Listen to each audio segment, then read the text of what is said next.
Hello, I'm Rob Forsyth. Welcome to Liberalism in Question. In this half-hour podcast series from the Centre for Independent Studies, we explore questions and challenges to liberalism today. My guest today is Andrew Bragg, New South Wales Senator for the Liberal Party. He's written a number of books, but one I'm most interested in discussing with him is the book Buraadja, The Liberal Case for National Reconciliation. Andrew, welcome to the program. Thanks, Rob. Before I talk about your provocative suggestions, I want to start with why are you a believer in liberalism, and do you think it is under threat today anyway? Well, I think, Rob, there's two parts to this. The first part is the philosophy behind liberalism, and I think in Australia we have fashioned this thing we call Australian liberalism, which is a bit of a fusion of a belief in the individual as well as a belief in markets. And that was something that, I guess, arrived on these shores about 250 years ago. And I think that has propelled us to be one of the most successful countries in the world today. My own personal experience of it was that my father was involved in fruit growing in northern Victoria, and in the early 90s recession, there was a cannery in Shepparton called the SPC, or Shepparton Preserving Company, that was brought to its knees by militant unions wanting to put effectively a price on labour which the company couldn't afford. It was a co-op at the time, and that crashed it. And I guess that sort of embedded in me a concern about vested interests. And ultimately, I think the best way to beat vested interests is by looking at things through the prism of the individual. Your book, Buraadja, The Liberal Case for National Reconciliation, starts with the premise that we must deal with something more than just individuals, as I understand. It's the Indigenous people of this nation. Mm. Can I give you a quote and ask you to unpack it? Because this may be quite provocative. Mm. You say, the foundational offence of liberal Australia was to pursue the development of modern Australia on the back of the displacement of Indigenous people, end of quote. Mm. Would you like to unpack that further? It's a very significant statement in your book, and quite a strong one. Well, I think in terms of the project of modern Australia, starting with Arthur Phillip in New South Wales, was quite an enlightened project in its day. And then when you come to federation, and not long after that, Australian women are able to have the vote. It has been a very liberal and often quite progressive project, but the Indigenous people were pushed to the sides of the societies that were built and the cities that were built around Australia for various reasons. In the larger colonies, which became states, there were even more punitive policies applied to Indigenous people. And even in the Constitution that was agreed in the end of the 1800s, which started in 1901, the Indigenous people were not considered in that document, which was really out of step with what the British were doing in these centuries, in terms of their approach in New Zealand and Canada and some of the US states. So the failure to recognise and to come to some sort of an accommodation, I think, is something which has dogged the nation. And still dogs the nation, in your view? Well, I think it does. And I'm not here to try and apportion guilt to anyone, but I think, we want to try and address some of these issues because we have a system today where you have 18 different laws on the federal statute books which are made for Indigenous people. Now, Indigenous people are the only race, if you can use that term, that have special laws made for them. And there's 18 of them: native title, heritage protection, land rights, Aboriginal corporation, so on and so forth. And so the crux of my argument is, as a Liberal, is that if you're going to have a special system, or special laws, you need to have a program to manage that. You've got to give these people a say on how those laws are made. And to do otherwise is actually illiberal. The main the pushback from many Liberals at this point will be, of course, there are special laws for all kinds of people, different groups in this country, and they've got a perfect right to have a say in it through the way we all have a say in it, namely equal members of the Commonwealth of Australia and the states have our rights treated equally, our rights to vote, our rights to be involved. We're all citizens. We all belong together, including the Indigenous people of Australia. What's the problem?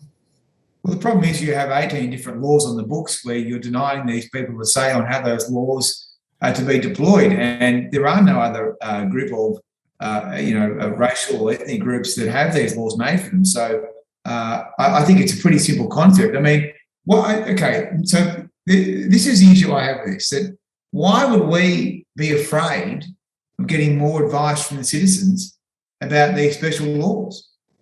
I just think people are way too defensive in this space. I think we had this ridiculous situation last year in the Senate where we passed these amendments to the Native Title Act. And I said to one of my colleagues, geez, it'd be good if we knew what people who these laws are made for thought about this. And that person said, yeah, actually, that is a good idea. It would be good to know. Many people concerned that what you're proposing and others like you proposing is a lot more than just getting advice from a group. It's enshrining in either in legislation or even the Constitution very special rights that seem to be breaking across the Liberal consensus of every individual having the same rights. You surely hear that argument.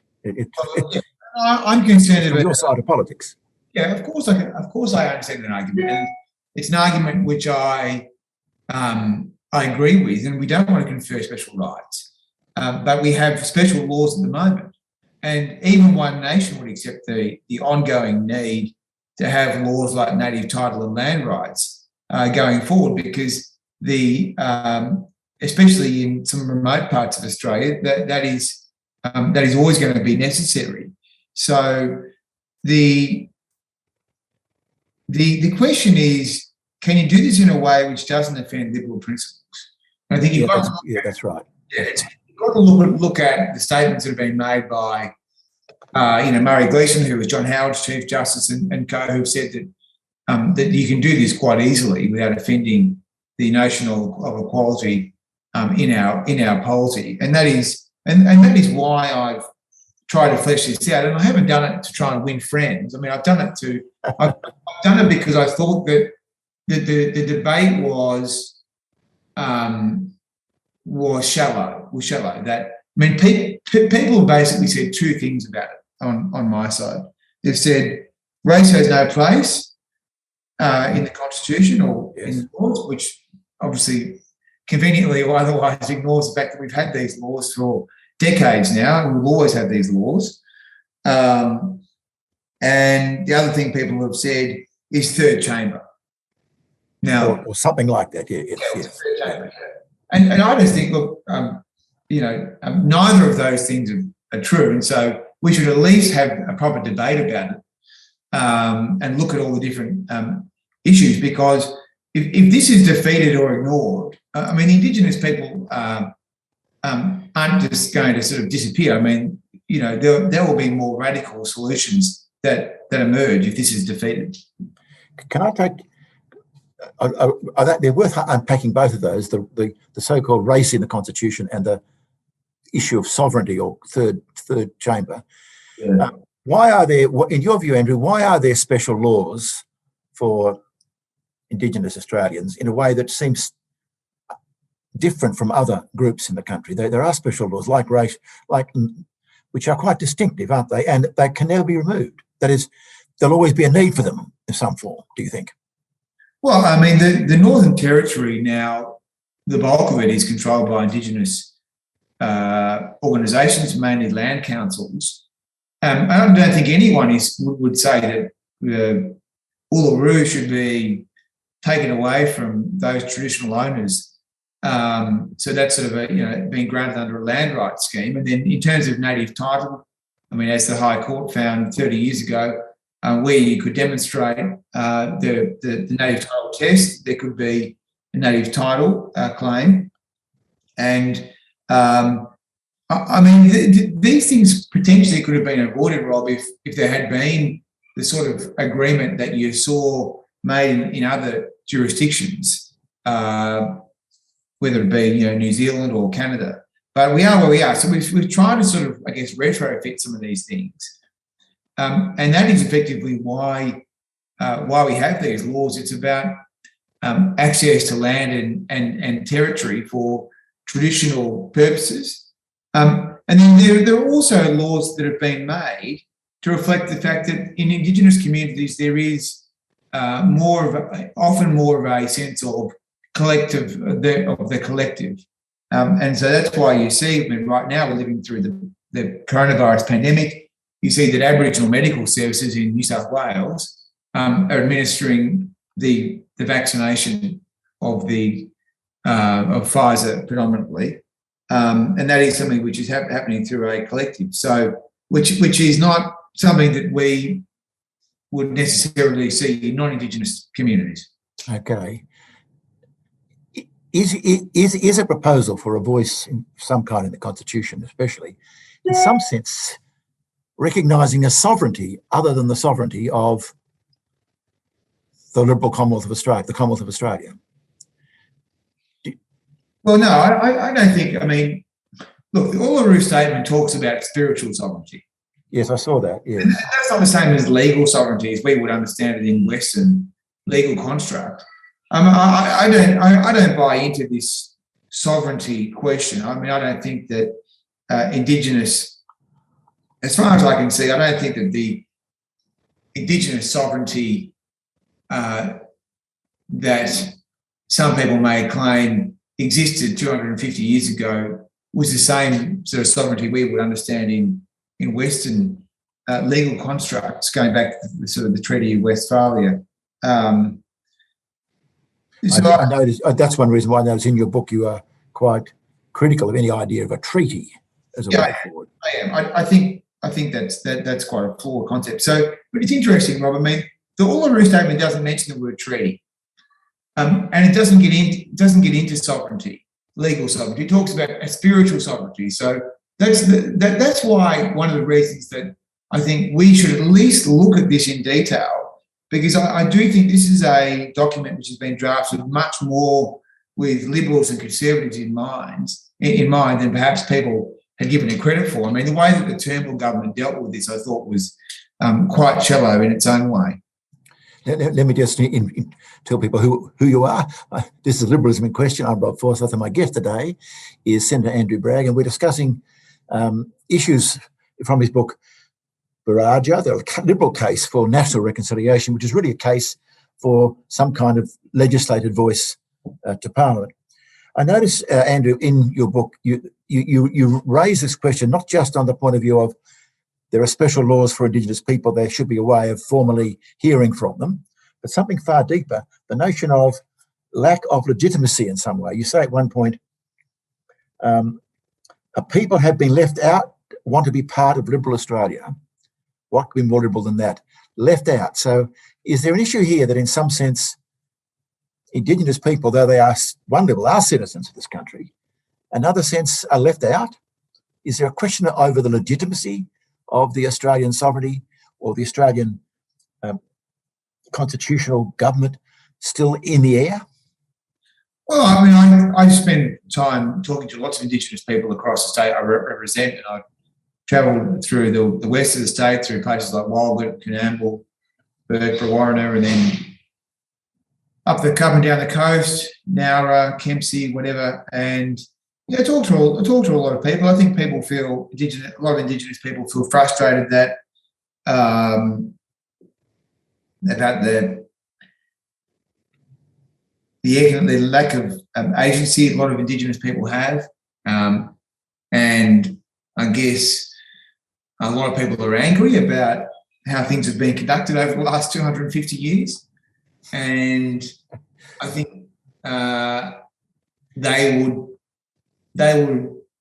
like to have some form of recognition, but the recognition that is currently being sought is something more than just flowery words in the Constitution. What they're seeking is more, agency and input over laws and policies which affect them. So I think they've sort of moved on from this symbolic need to a more practical need. This was tried before, wasn't it, with ATSIC and failed? Well, I mean, I think ATSIC was doing a lot of things. I mean, it was spending money, which I think was problematic. And the proposal of the voice is that the voice would be non-binding advice. So I think that's quite a different proposition.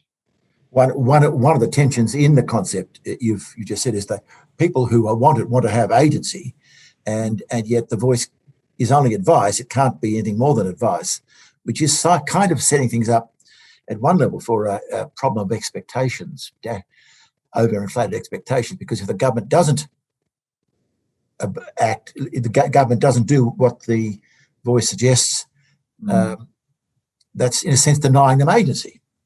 So I think that's what lies behind the third chamber fear, that concern that if it's going to really work, it's got to have teeth. And if it has teeth, then it's threatening the sovereignty of Parliament. Well, I think that the fifth point I made. The first point is that the local and regional voices are about service delivery. They're about how Aboriginal medical services work, getting the kids to school, all that sort of stuff. They're about practical stuff on the ground in community. The national voice is much more about national laws in relation to native title, land rights. I mean, even how we handle things like the Aboriginal flag, which is an absolute mess. So I think there are different parts of this, Rob. And look, as former High Court Justice Gleeson said, I mean, there is no threat to the sovereignty of Parliament with a voice to Parliament, in the Constitution or certainly outside the Constitution. So the question is really, what sort of constitutional reform model would we put forward? And I think that there are different ways you could do that. I think there are liberal ways and illiberal ways you could do that. One of your arguments is that this really is for the Liberals. The Liberals, now we mean not just political philosophy, but the party by that name and those associated with it, to continue leadership in this area. One of your points, I noticed, is to try and reclaim for your own particular party something of its legacy in advancing Indigenous affairs. Well, I think the Liberal Party has a great record, and few people know about this, that, obviously Harold Holt was responsible for the referendum in 1967, which was a resounding success and provided the Commonwealth a power to legislate in Indigenous affairs, but also included Indigenous people in the census because they had been excluded from the census up until 1967. Now, I mean, one of the main reasons that the Indigenous lobbies of the 60s wanted the Commonwealth to have a power was because they were scared of the state government, especially in Queensland and Western Australia, where, I mean, the Indigenous people were treated effectively like animals in many respects. And so they were afraid. And so Holt delivered that. Menzies was not minded to deliver that, but Holt did, which is interesting. And then, of course, Malcolm Fraser, who is, I think, fairly maligned on economic grounds, really was a strong Liberal when it came to social policy. I mean, he passes the Land Rights Act 1976, which was the first one, and then was pushed through in other states. But that has now resulted in the Northern Territory, the majority of the Northern Territory being controlled by Indigenous land councils. So there is a strong record there. And I think if we want to be ambitious in the present, we need to understand our past. So I doubt a Labor could deliver any of this. So I really do think it's something that we should try and lead on, but then seek bipartisan support for. Why do you think now, in more recent times, it's been the centre and right of politics which seem to be against these changes? What's gone wrong, or what's changed in your own party or your side of politics? Well, I'm not asking for names. I am, but I'm not going to get them, I know. Good question. Look, I think Paul Keating did a lot of work in this area. I mean, partly driven by events. I mean, at the end of the day, though, look, the referendum in 67, the land rights scheme, and then the native title arrangements, which were established by the High Court, really lays the bulk of the achievements here to the Liberal Party side. Labor, of course, pulled the native title business into an act of parliament. And that, of course, was then amended by Howard. Look, a lot of that heavy lifting was done because it needed to be done in that period. I'm asking about this period, though. I think in this period, the PM has been, I think, quite strong in the sense that he has been prepared to totally refashion the closing the gap targets.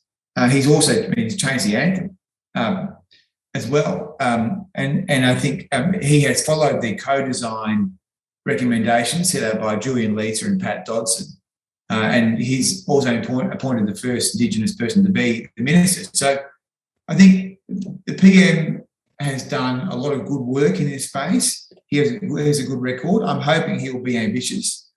That is, where we are now is a pivotal moment because the co-design voice report is with the government or will be with the government soon, and the Cabinet's got to decide how it wants to handle it. I know what you'd like to happen. It's a pivotal moment for good, but it's also a pivotal moment in which a lot can go wrong. Yep. A lot of damage be done, it seems to me. Well, and there's a great danger here of if you're right, of danger of this being not achieved in the way in which you think ought to be achieved, and therefore I'm not sure where that will leave us. So I think the question is, what do you want to do in this term of Parliament? My view is that there's not been enough work done on the constitutional reform models, and people will have legitimately a range of views. And the great thing about our constitution is everyone gets a say through a referendum. Now, effectively, the question would be, does the majority want to give the minority something that it should have been given before these special laws were made? Right, and that is going to be a tough sell. So a lot of work needs to be done, and it's entirely legitimate that people will be given a say on what sort of models should be taken seriously. And so I think we need to have that process. I don't think we can deal with that in this term. I think we need to deal with that in the next term. So I would like us to deal with all these questions in the first year of the next term. I think if we rush this term, I think the whole thing, could collapse. I'm sure you're right, actually, and given the fact that the COVID pandemic is continuing to dominate most of the issues, that can't possibly happen.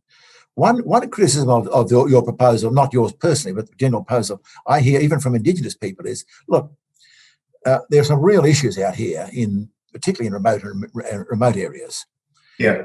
And this talk about having voices just gives the voice often to the wrong people and doesn't deal with the real issues which need to be dealt with. And I can point to the fact that despite all this land rights and so forth, the plight of your remote Indigenous people is not any better. In fact, you could argue it's actually declined. And that's why I think we need to make sure that this scheme works for the people on the ground. It is a useful way of parliaments across the country hearing what is being said on the ground, because we're not building something for the elites and for Canberra lobbyists. We're building something for the forgotten people. Right? We're back to the forgotten people. Indigenous people are not united. They have many different points of view. In fact, there were hundreds of languages when Australia was settled or invaded. I like the way you say you have two bets on that, either one way, both in wonderful, because the taking of the land was not done legitimate in your view. But there's massive division amongst Indigenous people. Do you see that as a danger for the effectiveness of your proposal? Oh, it's not for me. Because you see it all. You see it today. The wrong mob get the say is a fear of other. I hear that quite a bit, and there's something in it. Yeah. So look, I think it's a question of how do you do local voices? How do you get the authority of the local communities? I mean, there's a scheme in Western New South Wales called Murdi Parky, whereby they don't have elections, but the town will come together and they will not in an election as we would understand it's conducted by the AEC, but they will formally endorse one person to be what they call the working party chair, and that person will be the representative of that area on relation to these matters. So I think every area has different norms and practices, and that's really up to the local areas to work out. The real, and that's not for Canberra to try and... No. So the question for Canberra is, though, and, there are different views. I mean, some people would say we should definitely have the local voice, right? And people would say that's essential. That's what this is all about. I'm of the view that you should have the local voice and the national voice because you have national issues. But the challenge, which I haven't really resolved in my own head, is, but how do we determine who's on that national voice? So let's say, imagine it's a committee of 12 people. So how would that work, and how would they get the authority from the ground? So that's something that we need to work through clearly. And as I said to you before, we haven't done all the work on this yet. Right. So you, as I understand, you're saying, one, this is important. It's consistent with liberalism if understood without a sovereignty question, but in terms of genuine consultation, there's an awful lot of work still to be done, is you're saying. Yeah. And therefore not to be rushed, and then again not be pushed off forever. It's a difficult situation. Andrew Bragg, what would you say, what do you say, and what would you say to people on your side of politics in particular, who are very cheery of this proposal? I don't mean to persuade them, but what would you ask them to do next to open their minds to what you think might be the case? What would you say to people who've, I'll not name names, but there are people in the public arena from your side of politics thinking that any form of this is dangerous or unhelpful or not needed, or to bringing wokeness into the Constitution, all different ways. But what would you say to them is the first thing they should do to see the legitimacy of what you want to propose? Well, the very simple argument is that we already have laws which are made especially for Indigenous people, and we need to have a system to manage those if we are serious about our liberalism, because denying people a say on special laws is wrong. And why would you be afraid of getting more advice from the citizens? I mean, isn't that a good thing? It's not binding. There's no legal constitutional issues here. So, I mean, those are my two key arguments. And I guess the third piece is, these issues are never going to go away, right? And the Indigenous community is now getting close to 1 million. I mean, in my state, there's almost 300,000. It's the biggest single community. These issues aren't going to go away. So we're better off engaging and trying to fashion this into the best thing that we can as liberals and conservatives, rather than be bashed over the head by the left forever. There you are. I wonder whether here I must, as I draw this interesting conversation to a close, is almost that there's a battle of ideas going on within liberalism about what really liberalism will mean in the future in Australia. I feel there's something going on here, but within the very movement it's broadly understood itself on this question. Well, Rob, we're obviously not reactionary. So I think these sort of discussions are extremely healthy, right? And I think the discussions I've had with my colleagues who are against this have been respectful, thoughtful, good. And this is these debates are good and healthy. So, but liberalism has shown itself to be incredibly flexible. Incredibly flexible. I mean, our version of Australian liberalism is unique to Australia. And Australian liberalism, under the Fraser government, encapsulated or created the first form of kind of collectivism by legislating land rights in 1976, right? So that's part of our system, right? And then our liberalism has gone on to include native title, which is a different formulation.